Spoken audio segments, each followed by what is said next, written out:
자, 여러분, 지금부터 이제 우리는 뭐가 되느냐 그러면 바로 회계, 재무회계의 바로 가장 앞에 나오는 이야기.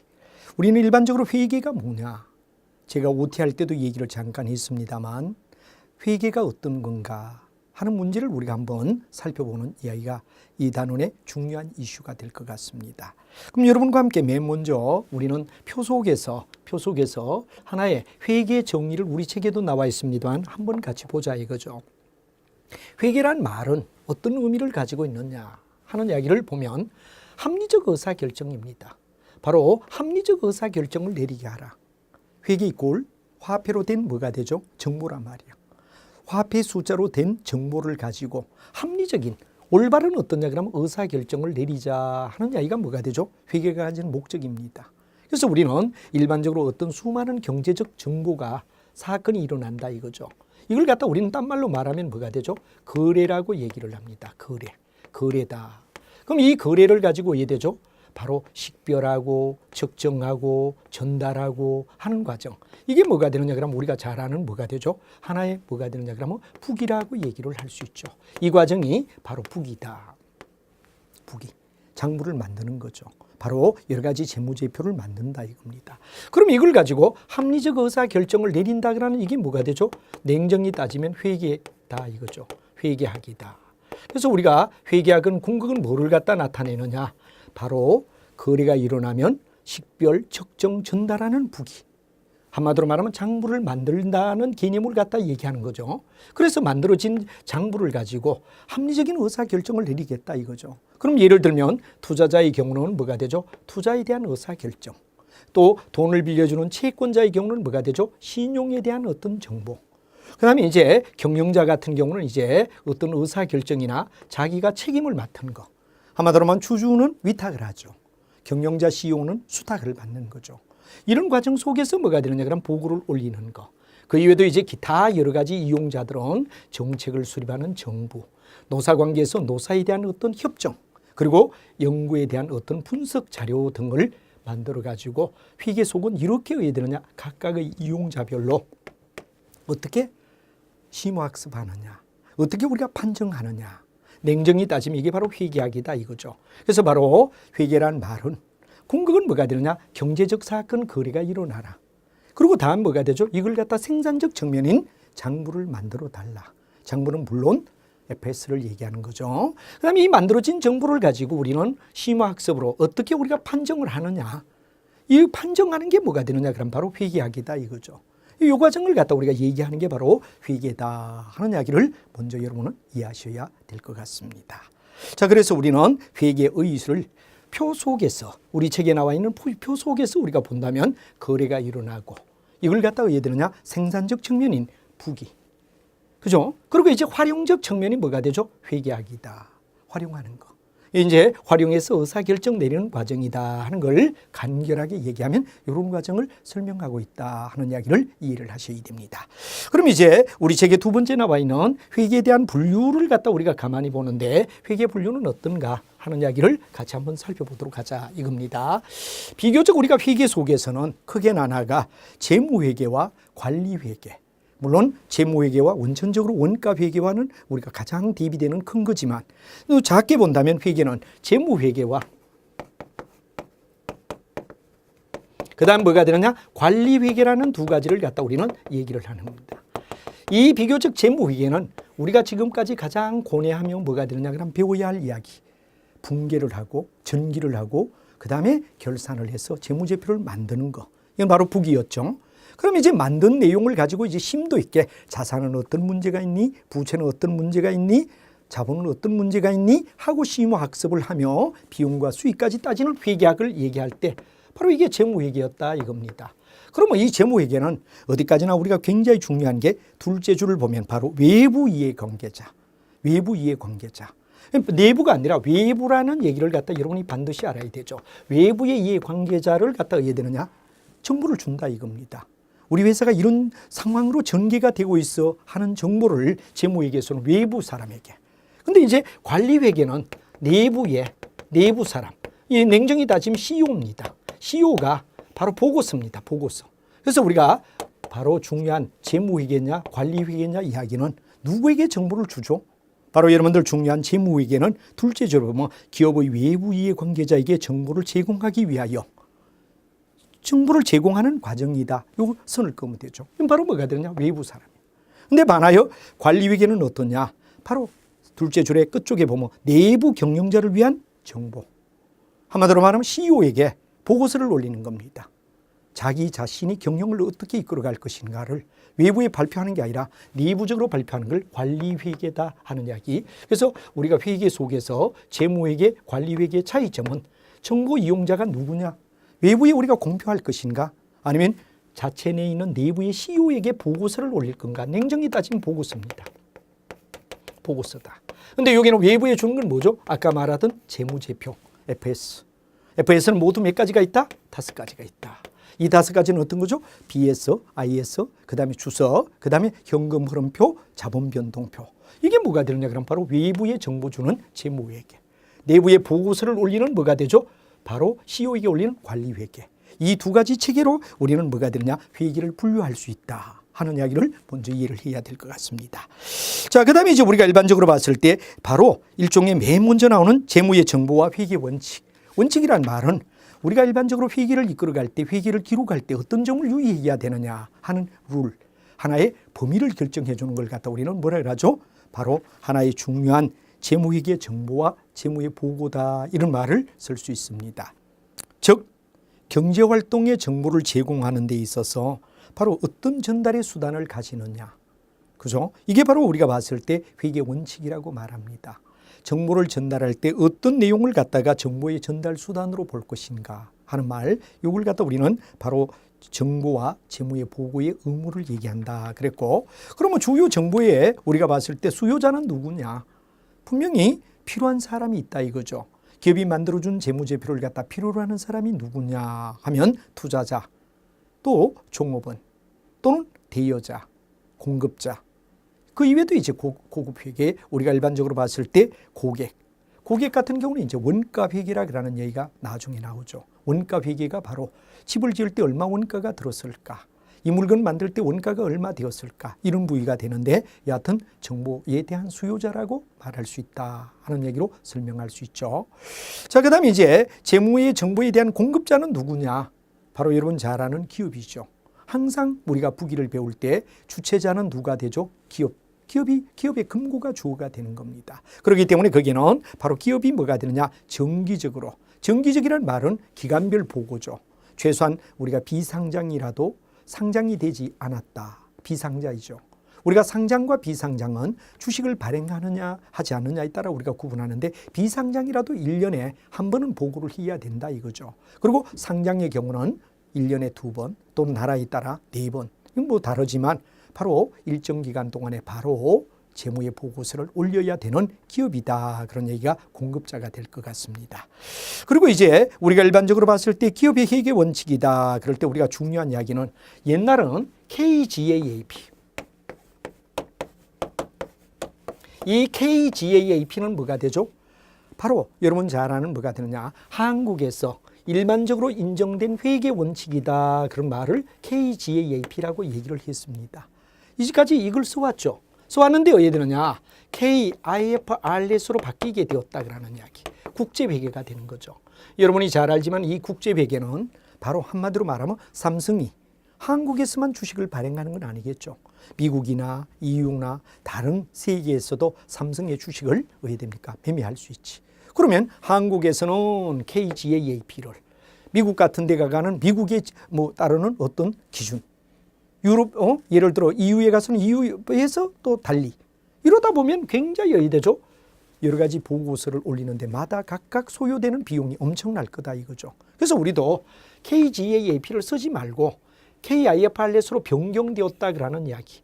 옛날은 어디되죠? KGAAP를 썼습니다. 그러나 현재는 어디되죠? KIFRS를 준수해야 된다라는 거. 이걸 회계 제도의 변경이다 이렇게 우리가 말합니다. 이렇게 어떤 제도가 이렇게 변경되는 걸 회계 제도의 뭐라 그러죠? 변경이다. 이 회계 제도의 변경은 궁극은 뭐를 갖다 의미하느냐? 쉽게 얘기하면 하나의 어떤 원칙이 영원한 건 없습니다. 여러분이 뒤에 가다 우리가 배우지만 여러 가지 위탁 판매를 갖다 배울 때도, 또는 할부 판매를 배울 때도, 시대와 제도가 수시로 변하게 됩니다. 이런 걸 갖다 우리는 회계의 제도의 변경이라고 불러주죠. 그래서 바로 회계의 제도의 변경을 취하며 옛날은 KGAAP, 한국이 인정한 일반적으로 인정된 회계 원칙을 쓰다가 한국이 인정한 바로 국제회계 쪽으로 넘어가게 되었고 현재는 KIFRS를 쓰게 된다 하는 이야기를 여러분이 알아두셔야 됩니다. 그래서 여러분이 거기에 나와 있는 회계 기업회계 기준은 원래는 바로 GAAP를 사용했지만 현재는 한국이 채택한 회계 기준인 IFRS를 쓰게 되었다 그런 이야기를 여러분 꼭 생각해야 된다는 거. 이렇게 제도가 바뀌는 걸 갖다 우리는 회계 제도 변경이라고 얘기를 하죠. 회계 제도의 변경은 바로 이런 겁니다. 바로 우리가 유용성, 정말 생활에서 우리가 굉장히 필요하다 그러면 유용성을 얘기하라 그러면 유용성은 근거는 프리함을 얘기합니다. 자유로움을 얘기하죠. 프리하다. 이걸 높여라 이거죠. 또 객관성을 갖다 우리가 의해야 되느냐 그러면 객관적이어라 이거죠. 객관성. 이 객관성을 의해야 되느냐 그러면 높여라. 이건 픽스하다 이런 얘기가 되죠. 어떤 논리가. 이 두 가지를 논리적으로 논리라면 유용성을 높이려면 객관성이 흐트러질 수 있어요. 객관성을 높이려면 유용성이 흐트러질 수가 있다 이거죠. 그래서 이 두 가지의 갈등을 갖다가 완화하는 방법. 이 갈등을 어떻게 완화하느냐. 바로 이와 같이 갈등을 갖다 완화하기 위해서는 올드 제도에서 한마디로 말하면 옛날의 어떤 제도에서 유제도 한마디로 말하면 새로운 제도로 이렇게 변경되는 걸 갖다 우리는 뭐라 하죠? 회계 제도의 변경이다. 회계 제도의 변경이라는 말을 씁니다. 그래서 여러분이 아무리 우리가 초등학교 다닐 때 예쁜 옷이라도 이거 우리가 살아가며 대학이나 일반인이 되었을 때 그 옷을 입을 수는 없다 이거죠. 이와 같이 시대에 따라 이 두 가지 유용성과 객관성을 동시에 높이려면 회계 제도를 바꾸지 않고서는 안 된다. 그래서 KGAAP를 쓰다가 KIFRS로 변경되며 현재는 KIFRS 이하여 모든 내용을 봐야 된다 하는 기준이 바뀌었다는 걸 이해를 하셔야 됩니다. 자, 이렇게 되고 이제 중요한 이야기는 바로 회계의 원칙의 특성은 어떠냐. 바로 회계를 이끌어가는 지도 원리이다. 회계를 앞으로 어떻게 이끌어가라, 어떻게 기록하라 그러는 지도 원리이다 그런 말이 중요하죠. 그리고 두 번째는 누구나 인정할 수 있는 보편타당성을 가져라. 세 번째는 이해가 쉬워야 되고 또 믿어야 되고 목적에 적합해야 되며 비교 가능성을 가져줘라. 그래서 우리가 봤을 때 뭐가 되죠? 이해 가능성, 신뢰성, 목적 적합성, 비교 가능성을 가져라야 된다는 말이 되죠. 그리고 이제 관습이나 회계 절차를 체계화한 거.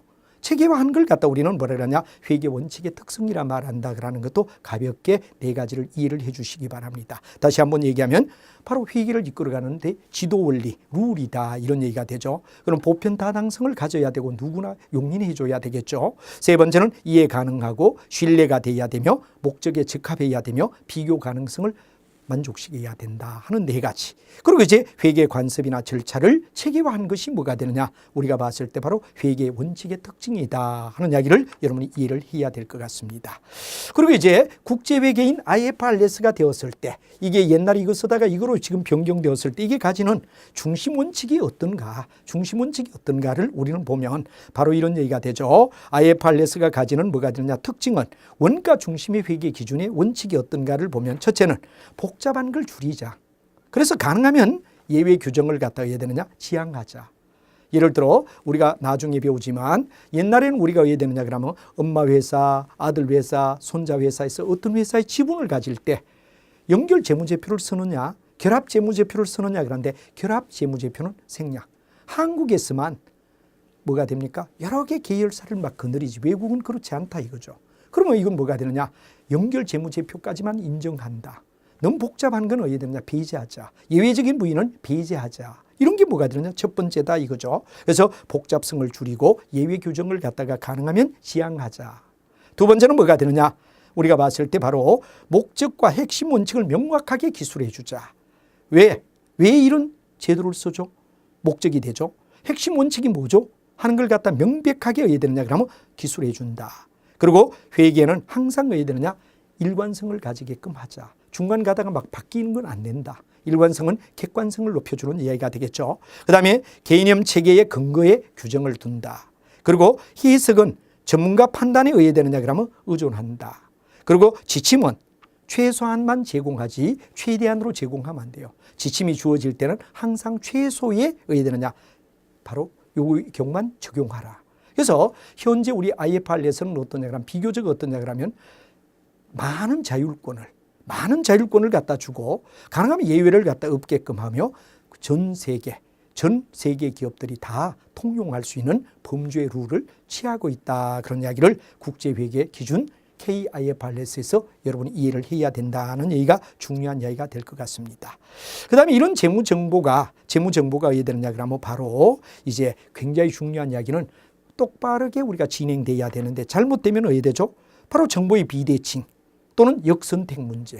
이런 문제가 있다 그러면 뭐가 되죠? 그렇죠. 바로 우리가 봤을 때 뭐가 되느냐 그러면 잘못된 오판을 내릴 수가 있기 때문에 정보의 기능은 역선택이나 또는 우리가 잘 아는 뭐가 되느냐 그러면 바로 일종의 하나의 잘못된 정보의 비대칭을 가능하면 어떻게 되느냐 그러면 극복하는 데 도움이 돼야 된다. 정보가 정확하지 않으면 오판한다 이거죠. 오판하는 게 뭐냐? 정보의 비대칭이며 또 잘못된 선택을 하는 게 역선택의 문제가 일어나는데 재무제표는 바로 이런 걸 갖다 바로 판단하게끔 제공해 준다는 이야기가 첫 번째 이야기가 되고요. 그다음 두 번째는 대리인이 기회주의적인 도덕의 해이. 예를 들어 우리가 봤을 때 주주가 돈을 내고 회사를 세우고 회사를 이끌어간 CEO는 뭐가 되느냐? 자기의 명성. 기업의 진짜 가치를 높이겠다는 생각보다는 자기의 명성에 역점을 둔다 이거죠. 이럴 때 어떻게 되느냐? 그럼 가능하면 이런 도덕적 해이를 막아줄 수 있는 방법이 뭐가 되죠? 바로 회계다 이거죠. 회계가 주는 정보는 과연 CEO가 얼마나 열심히 일하고 있느냐, 진짜 기업의 가치를 높이는 데 도움을 주고 있느냐 하는 판단을 하는데 도움이 된다 이거죠. 그래서 바로 재무정보의 기능은 두 번째는 바로 대리인, 기회주의적인 도덕해이를 방지한다 하는 말의 뜻을 이해를 해야 됩니다. 그럼 세 번째는 뭐가 되느냐 그러면 바로 중요한 얘기는 경제실체관. 경제실체가 누구죠? 바로 기업의 금고죠. 기업 실체관에 뭐가 되느냐 그러면 이런 여러 가지 자원의 이동을 의사결정에 직접 간접에 영향을 준다. 이 회사가 너무 투자를 유동 쪽에 심하게 하고 있구나. 또 이 회사는 너무나 비유동 쪽에 또 돈을 너무 많이 투자를 했구나. 이런 정도의 어떤 판단을 할 수 있는 근거가 뭐가 되죠? 바로 우리가 봤을 때 정보 제공을 갖다 주는 기능이 된다 하는 얘기가 되죠. 그래서 이제 경제 실체가 의사결정을 직간접에 의해 되느냐 그러면 영향을 줘서 너무 비대화하지 않게끔, 너무 고정화되지 않게끔, 너무 유동화되지 않게끔 이런 이야기가 바로 우리가 봤을 때 하나의 3번에 속하는 이야기의 경제 실체의 의사결정에 직간접에 영향을 준다 하는 얘기가 되겠죠. 그 다음에 이제 마지막 우리가 내용을 갖다 보면 또 희소한 경제 자원. 우리가 인류가 편안하게 요구하는 자원이 다 있지가 않죠. 사람의 욕망은 무한한데 자원은 어떻죠? 희소하단 말이야. 그럼 이 희소한 자원을 가지고 어떻게 우리가 잘 활용을 할 수 있느냐. 이게 바로 우리가 잘 아는 희소한 경제 자원을 갖다 가능하면 효율적으로 운영하게끔 만들어준다. 이게 바로 재무제표고 재무정보가 이런 역할을 하죠. 그리고 이제 중요한 이야기는 정부가 바로 우리가 봤을 때 뭐가 되느냐. 적정한 분배를 할 수 있게끔. 우리가 재무정보는 정부가 예되느냐 효율적 적절한 정보를 갖다가 예되느냐 정책을 수립하는 데 또한 영향을 준다. 뭐 이런 등등이 뭐가 되느냐 재무정보가 주는 기능이다 하는데 뭐 여러분 가볍게 치고 나가도 좋다 하는 얘기를 드리며 이제 중요한 이야기는 회계의 순환 과정을 우리가 한번 살펴보자 이거죠. 비교적 우리는 회계라 그러는 이야기 있어. 아까도 말했지만 회계는 어떠냐. 만약에 수많은 거래가 일어납니다. 거래가 일어나죠. 경제적 사건이 일어납니다. 그러면 이 경제적 사건을 우리는 뭐가 되느냐 그러면 바로 분리하는 작업을 우리는 분계다. 분계란 말을 쓰죠. 분계는 차변모, 대변모. 이렇게 우리가 분리하는 걸 분계라 그럽니다. 그리고 이때 나오는 장소를 갖다 우리는 분계를 기록한 장부다. 그러니까 우리는 분계장이라고 얘기를 하죠. 분계장이다. 그럼 이제 분계된 내용을 갖다가 해야 되느냐 따로따로 과목마다 따로따로 이 포스팅 영어로 말하면 포스팅이라고 얘기하며 전기라고 얘기하죠. 전기를 하면 뭐가 되느냐? 바로 총계정 원장. 총계정 원장이라는 얘기가 나옵니다. 또는 원장이라는 말을 쓰죠. 그래서 우리는 만약 예를 들어서 분기를 할 때 만약에 예를 들어 현금이 100만 원이다. 여기에 상품을 100만 원 팔았다. 이렇게 우리가 사건을 갖다가 거래가 현금 100만 원을 받고 상품을 팔았다 그러면 이런 분계가 일어난단 말이에요. 물론 이 분계하는 룰은 우리가 뒤에서 다시 한번 언급하겠지만 일단 우리는 분기를 했다 이거죠. 그러면 이 분기면 현금은 현금대로, 상품은 상품대로 따로따로 이해되죠? 그렇죠. 분리해야 된단 말이야. 이 분리하는 장소 우리는 보통 T자로 쓰죠. 현금은 현금만 모으는 장소로 와라. 현금만 모으는 장소. 상품은 상품만 모으는 장소로 와라. 이렇게 해서 이해되느냐? 만약에 현금이 차변의 100이니까 차변의 100. 그 다음에 우리가 상품은 대변의 100이니까 대변의 100을 쓰고 상대가 뭐냐? 상대가 뭐냐? 상대를 적어주는 거죠. 이유를 알기 위해서. 그러면 현금이 100 들어왔는데 상대는 상품 때문에 들어왔다. 이걸 상대 계정을 적어준다 이거죠. 여기는 상품이 나갔는데 100원이 뭐가 되느냐? 현금을 받고 100원만큼 팔았다. 현금을 적어준다. 상대를 적어준다. 이렇게 하는 걸 갖다 우리는 총계정 원장이라고 얘기를 합니다. 그래서 총계정 원장을 쫙 전부 다 집계를 하죠. 집계를 해서 이제 마지막에 가면 뭐가 되느냐? 3단계는 바로 결산을 해라. 똑바로 됐나 안 됐나를 확인하며 정확한 재무제표를 만들자 하는 이야기가 우리가 잘 아는 결산이라고 얘기를 하죠. 결산. 그래서 회계 과정을 우리가 얘기하라 그러면 1단계는 뭐가 되죠? 분계가 돼야 됩니다. 바로 사건을 차변과 대변을 분리하는 걸 분계라 그러죠. 그럼 분계된 내용을 각각의 장부마다 현금은 현금대로, 상품은 상품대로 바로 차변이니까 차변에 와. 상대를 적어줘. 또 상품은 대변이니까 대변에 적고 상대를 적어줘. 이게 뭐가 되죠? 원장이란 말이야. 원장이란 말이야. 그럼 원장된 내용을 가지고 뭐가 되느냐? 나중에 재무제표인 대표적인 BS와 IS를 만들어줘라. 이게 뭐가 되죠? 우리가 바로 부기의 전부라고 말하죠. 생산적 측면. 어떻게 거래가 일어나면 이 거래를 이용해서 우리가 나중에 BS와 IS까지 만들어주느냐. 이 과정을 갖다 우리는 바로 부기라고 얘기를 했고 생산적 측면이라고 설명했습니다. 그래서 이까지 나오는 과정을 갖다 우리가 쭉 잡아주면 이게 뭐가 되죠? 바로 우리가 봤을 때 뭐가 되느냐? 부기의 전부라고 얘기할 수 있다. 부기의 전부라고 얘기할 수 있다 하는 얘기가 되고 단지 이 결산 과정 속에서 뒤에 가면 예비 절차, 본 절차, 후 절차라 그런 얘기가 나오는데 이 과정은 다음에 왜 되느냐 그러면 여러분과 함께 하나 뭐가 되느냐 그러면 책 속에서도 자세히 결산 과정이 나옵니다. 근데 이제 선생님이 먼저 결산을 얘기한다면 우리가 일반적으로 예비 절차라는 말이 나오죠. 예비 절차. 첫 번째는 예비입니다. 두 번째 뭐가 되죠? 본 절차다. 본 절차다. 세 번째 뭐가 되느냐? 후 절차라고 얘기를 하죠. 후 절차. 자, 이걸 가볍게 우리가 잡아줘야 됩니다. 그러면 이제 예비 절차라는 말은 뭐고 본 절차는 뭐고 후 절차는 어떤 거냐 하는 이야기를 우리가 한번 살펴보자 이거죠. 예비 절차는 검사 과정입니다. 지금까지 내가 기록한 장부 또는 장부와 현실 그리고 또 왜 되느냐? 오류가 뭐냐 하는 검사의 단계. 검사를 갖다 우리가 해보자. 영어로 말하면 테스팅이다 이렇게 우리가 말하겠죠. T라고 우리가 쓰자 이겁니다. 테스팅입니다. 그 다음에 본 절차는 마감이다 이렇게 우리가 말하죠. 마감. 마감은 클로징이란 말에서 C를 우리가 쓰죠. 마감을 해주자. 왜? 다음에 장부를 그대로 쓰도록 하기 위해서. 그리고 이제 후 절차는 뭐가 되느냐 그럼 바로 우리가 봤을 때 공시한다. 공시란 말은 재무제표를 갖다가 밖에 공표하는 거죠. 그래서 우리가 일반적으로 봤을 때 이건 뭐가 되느냐? 레포팅이다 그런 말에 R.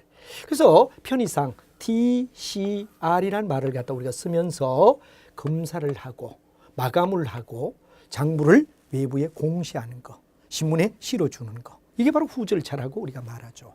그래서 우리가 일반적으로 예비 절차, 본 절차, 후 절차 하는 세 가지를 거치면 바로 이제 완벽한 BS와 IS가 탄생되며 재무제표를 우리가 외부에 공시한다는 얘기가 되는 거죠. 그래서 우리는 이런 절차를 결산이라고 부르고 편의상 우리가 이 예비 절차는 뒤에 가서 자세히 우리가 이야기하겠지만 장부에 하자가 없나? 장부를 맨 먼저 우리가 따지는데 이게 시산표입니다. 시산표입니다. 그다음에 장부에 오류가 있나 없나 시산표가 끝나고 나면 재고 조사를 하죠. 정말 장부와 실제가 맞나 안 맞나를 조사하는 걸 갖다가 재고 조사를 하는데 시제라고 얘기하죠. 그다음에 이게 만약에 잘못되었다면 뜯어 고쳐라 그러는 걸 수정이라고 합니다. 수정을 수를 쓰죠. 그리고 이제 마지막에 바로 이런 과정을 전부 다 종합집계가 재무제표를 하나로 나타내는 정산표라고 있습니다. 정산표를 만들어라. 여기 바로 여러분들 편의상 예비 절차 그러면 시제를 수정하라. 마치 영어 시간에 영어의 동사가 잘못되었을 때 시제를 뜯어 고쳐라 그러는 걸 아마 중학교나 배울 때 우리가 영어 시간에 문법 시간에 의해되죠. 동사가 잘못되었다 그럴 때 시제를 수정하라는 말 들었죠. 그걸 생각하면 시제 수정이 예비 절차다. 시는 시산표, 제는 재고조사, 수는 수정분계, 정은 정산표. 기억을 꼭 해주시기 바랍니다. 자, 그 다음에 이제 장부를 마감해가 다음에 원장을 계속 쓰도록 하란 말이야. 쓰도록 한데 가능하면 뭐부터? IS를 먼저 마감한다. IS를 먼저 마감해야 됩니다. 왜? IS에 나오는 E와 R을 마감해서 바로 우리가 뭐가 되느냐? 순이익을 찾아줘라 이거지. 그러면 순이익을 찾아가 이걸 BS의 어디에다가 A, 바로 L, C0가 있다면 C0에다가 우리가 넣어줘라 이거지. C0에다가. 그래서 우리가 궁극은 기말 자본이 되게끔 하기 위해서 IS를 먼저 마감하고 나중에 BS를 마감하는 이유는 바로 자본 때문에 기초 자본 가지고 마감 못한단 말이야. 그래서 여기서 순이익이 와서 기말 자본이 되는 거. 이게 바로 본 절차가 되죠. 그리고 후 절차는 레포팅. 아까 말하던 뭐가 되죠? 재무제표를 외부에 공시하는 거, 신문에 실어주는 거. 이런 걸 갖다 우리는 정보가 되는 마지막 절차, 공시라고 얘기하죠. 이런 과정을 얘기하는데 이게 바로 작년에 우리가 2016년도의 문제 속에서 출제가 됐던 거. 뭐 이런 것도 나오겠느냐 그랬는데 예상외로 나오고 제가 작년에 강의할 때도 우리가 절대 결산 과정을 무시하지 마라 그런 얘기를 수업 시간에 강조를 했습니다.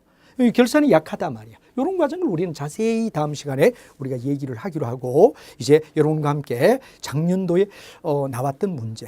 우리는 이제 2017년이니까 16년도 문제는 작년이라고 불러야 되겠네요. 작년 문제는 어땠는가를 우리가 가만히 보자 이거죠. 이 절차를 묻는 거, 연결이 바른 걸 골라라 하고 문제를 물었습니다. 자, 한번 보죠. 우리가 회계 순환 과정을 똑바로 절차를 똑바로 나타낸 걸 우리가 하라 이렇게 문제가 나왔어요. 그래서 우리가 절차를 똑바로 하라 그런데 맨 먼저 뭐가 되느냐? 아까도 말했지만 일단 거래가 발생돼야 된다. 아까 제가 서두에 거래 경제적 변동이 일어나는 거 바로 거래가 발생돼야 된다 하는 데서 우리는 2번은 탈락이지만 1, 3, 5, 4가 다 되죠. 그 다음에 다음 뭐가 되느냐? 거래가 발생되면 붕괴를 하라 이런 얘기가 되죠. 붕괴를 하고 난 다음에 뭐냐? 원장으로 전기하라 그런 얘기, 바로 전기 얘기가 되죠. 그 다음에 이제 우리가 봤을 때 뭐가 되느냐? 수정하라, 바로 결산에 대하여 수정을 거치고 그 다음에 수정 후에 시산표를 짜라. 그리고 이제 마지막에 뭐가 되느냐? 재무제표를 갖다가 만들어서 공시를 하라.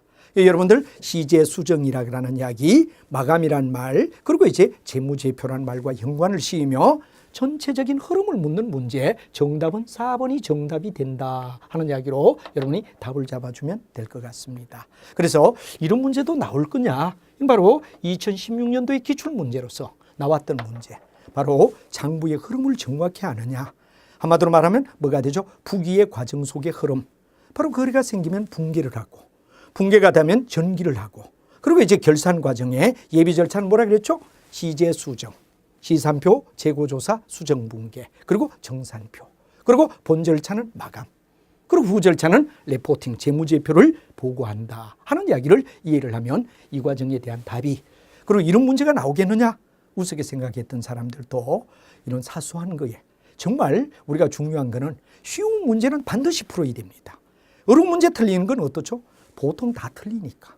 보통 많이 틀리니까 이해를 한다 이거죠. 근데 이런 문제를 갖다가 만약에 틀려버렸다 그러면 이거는 우리가 봤을 때 굉장히 의외되죠.